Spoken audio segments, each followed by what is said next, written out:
Hey guys, Crystal Thompson here for Simon Says Stamp. Today I have a layered stencil technique. We're doing lots of stencil techniques with this newest Love You To release from Simon. So I have a pretty simple one layer, not a lot of cardstock being used, just more of a technique with ink blending. We're DIYing our own gel paste.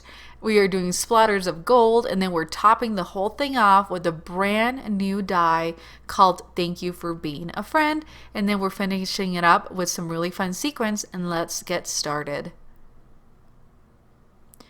Again, we're going to begin with the Thank You for Being a Friend. This is a brand new die included in the kit, or in the release, not a kit. And I have die cut this out of black cardstock. Next, we're going to be using the Clover's stencil. This is a 6x6 stencil with multiple sizes of clovers that we're going to be masking.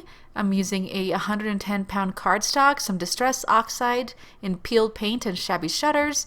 And I'm going to begin by masking the clovers using some purple tape. This is just actually painter's tape that happened to be purple, but feel free to use even washi tape. I really like a thick and wider tape just because it makes the whole thing a lot faster. And I am masking around the clovers that I'm going to be using because one, I don't want to be super careful of what I'm ink blending, and two, I don't want to accidentally get some of the lines. So I'm going to fully mask those clovers.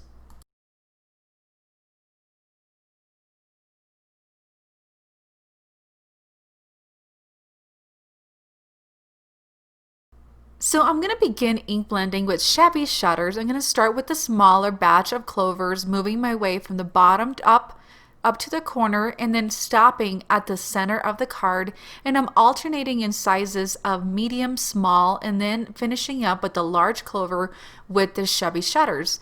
And I'm going to repeat the same process on the other corner off the far right, top far right, with that peeled paint. And I found that they were really close in color, but it would still work really nicely with the color coordination. So I'm going to flip this over, use some of that peeled paint with the different sizes of clovers from the stencil.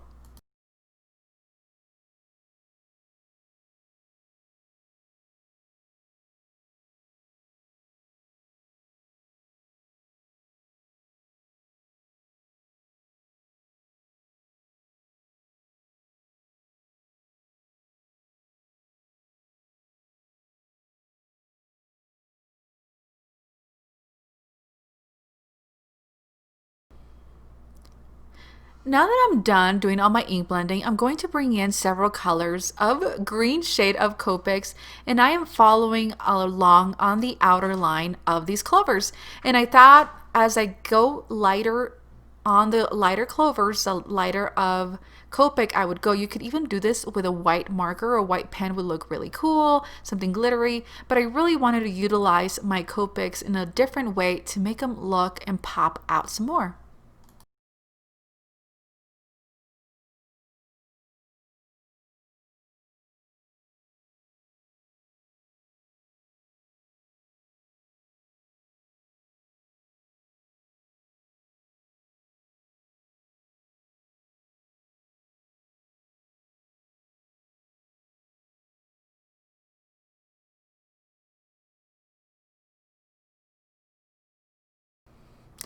To finish up with my Copics, I'm going to come in and add little dots in between the clovers just to really give it a finishing look. And I'm going to utilize all the different colors of marker that I used. And the more pressure you put, the bigger the little circle is going to be, or the faster you lift it, the smaller the circle is going to be. So feel free to fill in as much as you would like. It's really going to create a fun pattern. Once that's done, I'm going to bring in some gold paint. This is some Heidi Swapp gold spray, and I'm actually just going to spray twice, and so you get these different flickers. Allow that to dry. I want to say it took me about 2 or 3 minutes to fully dry. You don't have gold paint, you can create a splattering medium using some gold watercolors. Alright, so moving on, we're going to DIY our gel paste. So I have distress oxide and peel paint, so it's the same darkest color that I just used. I'm going to grab some transparent Nuvo drops, and this is in key lime. So this means key lime drops. This means it's going to dry clear. It still has a little bit of color, but I was worried that this would be too light. So that is why I added a little bit of that Distress Oxide and Peel Paint. It's going to grab the color since it's water-based. It's going to mix really, really nicely. And then I'm coming in with a little bit of Distress Glitter, and this was included in another kit from 2020. And then I'm going to mix the whole thing with my little palette brush. And this is going to create, since the Nuvo Drops is for paper, it's going to make it look really cool. So I'm going to bring back my piece of cardstock that we have stenciled and made shadows with Copics and splattered, and now we're going to create a nice little gel paste, and I'm just going to do this in the center. I don't want it to be so overwhelming that we lose what we stenciled in ink. And I'm just going to add this gel into the center, and this is where our sentiment's going to go, so we want to be sure that there's enough time to dry. And if you end up running out or you don't have enough, you can totally make some more by just adding some more Nuvo drops along with more ink.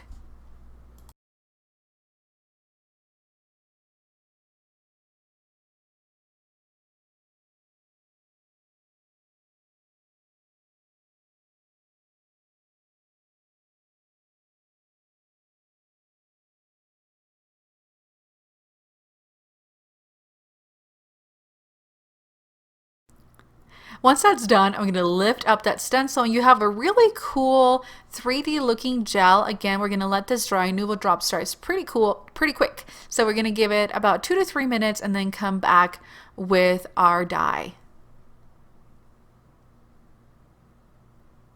So I have the Thank You for Being a Friend that I have die cut out of black, and I've added double layers of foam because I want this to lift really, really high above the gel that we just created. And my reasoning for that is that I don't want the gel to kind of get lost in the translation. But this is an easy way to kind of create a clean white background, and then you have the clovers that we have stenciled with ink and stenciled with gel, and then we added shadows with our Copics. And I'm straightening this up just because it tends to be a little bit difficult to line it up. I spent a good couple minutes lining the wording up, but the bottom lines over where friend or for, utilize that as your straight edge. And I'm going to finish up the whole thing with Sizzix Love Struck Sequins. These are amazing. These were included in the February 2021 card kit. Love you very much, and I'm sure they'll be available on the Simon store. And what I liked about these sequins is that they were flat. They still got a little bit of that gold shine that matches with their splatters, and they're perfect little circles that I can tuck in behind the letters, the thank you, and it just really finishes up the whole thing. And guys, that does it for me. Thank you so much for joining me today on this quick tutorial using a stencil for various techniques. I hope you've enjoyed it. Please give this video a thumbs up. All products are listed down below in the product description. If you click on it and buy something, I end up getting a small commission. It's an affiliate link, and it's not going to cost you any more. And I will gladly thank you so much for your comments.